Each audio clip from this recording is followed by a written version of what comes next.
కుంభం వారికి గనక చూసుకున్నట్లయితే చతుర్థ భాగ్యాధిపతి అయినటువంటి కుజుడు అష్టమ స్థానంలో ఉంటున్నాడు.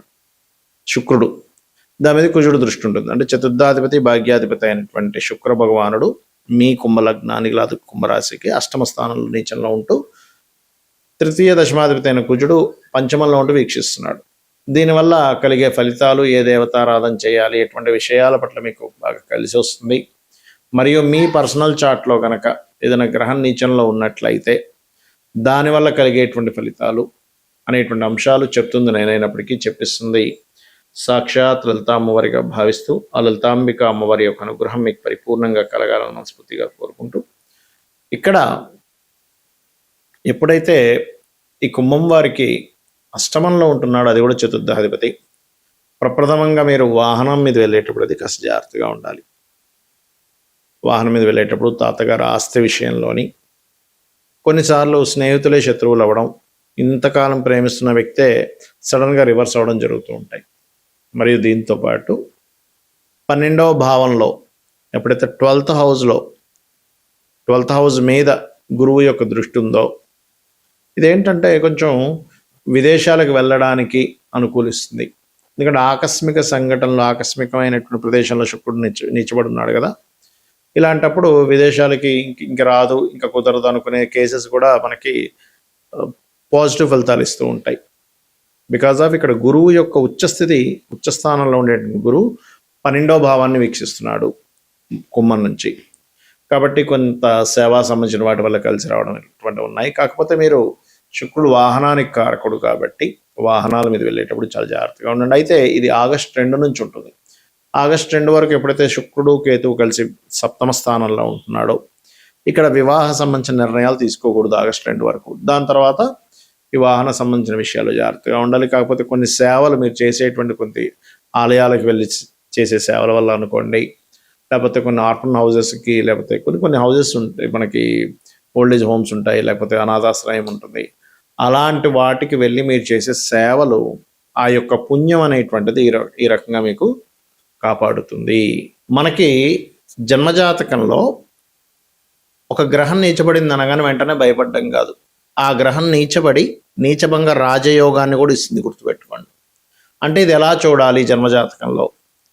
ఉదాహరణకి ఒక్కొక్క గ్రహానికి ఒక్కొక్క స్థానం నీచ స్థానంగా చెప్పారు.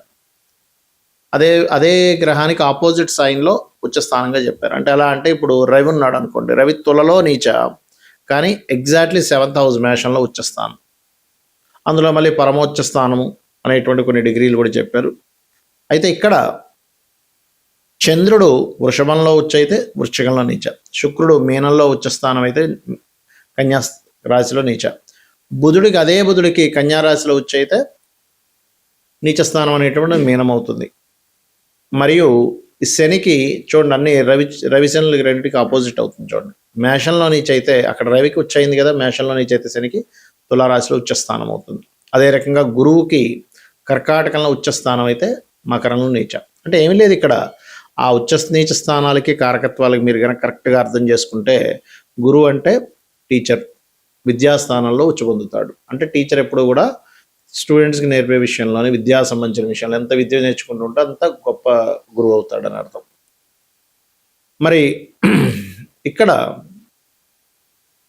ఈ అదే గురువు కనుక మకర స్థానంలోకి వెళ్ళినప్పుడు అదొక వృత్తిగా తీసుకొని అనుకుని ఉంటే మాత్రం అక్కడ అంటే ఆయన ఏదో ఒక ప్రొఫెషన్గా తీసుకుంటున్నాను, నాకు గురుత్వ సంబంధించిన లక్షణాలు కాదు, అవన్నీ కాదు అని అనుకుంటుంటే అతని యొక్క ఇది తగ్గుతూ ఉంటుంది.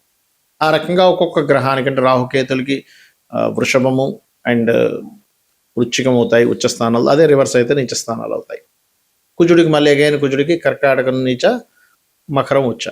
అయితే ఇక్కడ ఎప్పుడు కూడా మీ జన్మజాతకంలో మీకు 12 లగ్నాల్లో, అంటే మేషం నుంచి మీనం వరకు ఉండే లగ్నాల్లో ఏ లగ్నం అయిందో ముందు చూసుకొని, ఒక గ్రహం నీచబడింది, ఫైన్, నీచబడింది, ఆ యొక్క మహాదశలు అంతర్దశలు వచ్చినప్పుడు కొంత ఇబ్బందికరంగా, కొంత స్ట్రెస్ఫుల్గా ఉంటుంది, రైట్. కానీ అదే గ్రహం కనుక నీచభంగ రాజయోగం ఏర్పడింది అనుకోండి. ఎలా ఏర్పడుతుంది నీచభంగ రాజయోగం? ఆ గ్రహాన్ని, అంటే నీచబడ్డ గ్రహాన్ని ఇంకొక నీచబడ్డ గ్రహం చూసినా నీచభంగ రాజయోగం, ఆ నీచబడ్డ గ్రహాన్ని ఇంకో ఉచ్చగ్రహం చూసినా నీచభంగ రాజయోగం, ఆ నీచబడ్డ గ్రహం ఏ రాశిలో అయితే ఉందో ఆ రాశ్యాధిపతితో కలిసి ఉన్నా వీక్షిస్తున్న నీచభంగ రాజయోగం. ఆ రాశి అధిపతి వెళ్ళి ఉచ్చస్థానంలో ఉన్న ఏ రాశిలో అయితే నీచబడిందో ఆ రాశి అధిపతి వెళ్ళి ఉచ్చస్థానంలో ఇలాగా కొన్ని ఫార్ములా చెప్పారు ఆస్ట్రాలజీలో, జ్యోతిష్ శాస్త్రంలో. అయితే ఇక్కడ ఎప్పుడైతే ఇలా నీచబడ్డ రాజయోగం జరిగిందో అప్పుడు ఏమవుతుందంటే వాళ్ళకి బ్యాడ్ అవ్వాల్సింది కాస్త కంప్లీట్ గుడ్. కొంతమంది చెప్తుంటారు చూసారా, అసలు తన దశ తిరిగిపోయిందండి, టైం మారిపోయిందండి. ఇవన్నీ నీచభంగ రాజయోగాలు ఆర్ విపరీత రాజయోగాలు. అంటే 6, 8, 12 లాట్స్ 6, 8, 12 కాంబినేషన్స్లో ఉంటాయి. దట్ ఈస్ విపరీత రాజయోగం. దానికి బోల్డ్ అంత మళ్ళీ లెక్కలు ఉంటాయి. ఇప్పుడు నీచభంగ రాజయోగం అని చెప్పాము. ఆ నీచభంగ రాజయోగం కనుక పాపకత్తిరిలో ఉంటే పెద్దగా యోగించదు. ఉంటుందంటే పెద్ద ల్యాండ్ ఉందండి, మా నాన్నగారిది 100 ఎకరాలు ఉంది, కానీ అది కబ్జాలో ఉంది. అలా ఉంటాయి పరిస్థితులు. చాలా పెద్ద బిల్డింగ్ ఉందండి, కానీ రెంట్లు రావట్లేదు. లేకపోతే చాలా పెద్ద టాలెంటెడ్ పర్సన్ అండి, కానీ ఉద్యోగం రావట్లేదు. ఇలా ఉంటాయి పాపకత్తెల్లో ఉన్నప్పుడు. కాబట్టి మీరు ఎప్పుడైనా సరే మీ జన్మజాతకంలో ఒక గ్రహం నీచంలో ఉందనగానే వెంటనే కంగారు పడ్డం కాదు.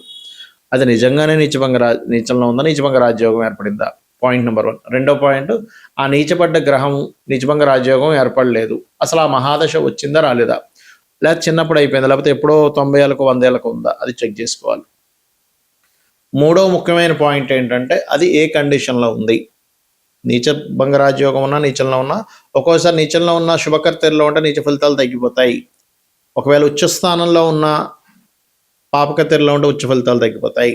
గుర్తుపెట్టుకోండి. అంటే అటు ఇటు ఉండేటువంటి గ్రహాలు, అంటే ఉదాహరణకి శని నీచంలో ఉన్నాడు మేషంలో, కానీ వృషభంలో ఒక మంచి గ్రహము, మీనంలో ఒక మంచి గ్రహం ఉందనుకోండి. వృషభంలో శుక్రుడు, మీనంలో గురువు ఉన్నాడు అనుకోండి. అప్పుడు ఏమైపోయింది, 2 శుభగ్రహాల మధ్యన పడ్డప్పుడు అది ఆటోమేటిక్గా మంచి ఫలితాలు ఇస్తుంది. ఈ రకంగా చూసుకోవాలి. అయితే ఎప్పుడైనా శుక్రుడు కేతువుతో ఉన్న శుక్రుడు నీచబడ్డా, మనం గతంలో కూడా ఒకసారి చెప్పుకున్నాము, ఈ నెలల్లో ఈ ఫలితాలు వస్తాయని. స్త్రీల మీద అఘాయిత్యాలు ఎక్కువగా జరుగుతూ ఉంటాయి. కాబట్టి స్త్రీమూర్తిని, ఆడపిల్లని, అందులో ముఖ్యంగా ఇవాళ రేపు మనం చూస్తున్నాం చాలా చిన్న ఏజ్ పిల్లల వాళ్ళ మీద ఎఫెక్ట్ పడుతుంది. కాబట్టి ఈ ఒక జూలై, ఆగస్టు ఈ 2 నెలలు కూడా పర్టికులర్గా ఆడపిల్లని ఎక్కడికైనా పంపించేటప్పుడు ఖచ్చితంగా పెద్దవాళ్ళు తోడుగా ఉండండి. అది చిన్నపిల్ల అయినా పెద్ద అమ్మాయి అయినా సరే గుర్తుపెట్టుకోండి. ఎందుకంటే ఒక్కొక్క గ్రహానికి ఒక్కొక్క కారకత్వం ఇవ్వడం జరిగింది. శుక్రుడు ప్రధానంగా స్త్రీమూర్తికి కారకుడు, అమ్మవారికి స్వరూపంగా చెప్తూ ఉంటాము. లగ్జరీస్కి కారకుడు, అదేవిధంగా ఈ గృహానికి కారకుడు. కాబట్టి ఈ విషయంలో జాగ్రత్తగా ఉండండి. మరి ఏం చేయాలి, దీనికి పరిహారం ఏం చేయాలి? గోసేవ చేసుకోగలము అనుకుంటే తీపి చపాతీలు గోవుకు పెట్టడం మంచిది. దానం ఇవ్వగలము అని అనుకుంటే కందులు 1 అండ్ మన ఈ యొక్క బొబ్బర్లు. అయితే శుక్రుడు ఎప్పుడైతే నీచ స్థానంలోకి వెళ్ళి కుజుడు యొక్క సంబంధం కలిగిందో రెసిషన్స్ అనేటువంటి వస్తాయి కొన్ని దేశాల్లో. శుక్రుడు ధనానికి కారకుడు అయినటువంటి శుక్రుడు నీచ స్థానంలో ఉంటూ కుజుడు ఎప్పుడైతే వీక్షిస్తున్నాడో, బయట చాలా కంట్రీస్లో, మంచి పెద్ద పెద్ద కంట్రీస్ అనుకునేటువంటి కంట్రీస్లో రష్యన్ అనేటువంటిది రానుంది. గుర్తుపెట్టుకోండి, ఇది చాలా చాలా జాగ్రత్తగా ఉండాలి. అలాగే కాస్త వాహనం మీద వెళ్ళేటప్పుడు, వాహనానికి కారకుడు శుక్రుడు కాబట్టి వాహన సంబంధమైన కారకుడికి కుజుడు దృష్టి ఉంది.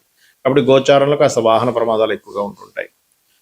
కావున మీరు వాహనం మీద వెళ్ళేటప్పుడు మీ పర్సనల్ చార్ట్లో కనుక 4-8 కాంబినేషన్ వచ్చింది, ఆ 4-8 కాంబినేషన్ పాడైంది. 4-8 కాంబినేషన్ ఉంటే వేరు, మళ్ళీ బాగుంటే తాతగారు ఆస్తి వస్తుంది ఈ జాతకుడికి, కానీ బాగోకపోతే యాక్సిడెంట్ యోగాన్ని ఇస్తుంది. అంటే కండిషన్ ఎలా ఉందనేటువంటి చూడాలి. కాబట్టి ఇవి చేస్తూ మీరు లలితా సహస్రనామాలు రోజు చదవడంగానే వినడంగానే చేయండి.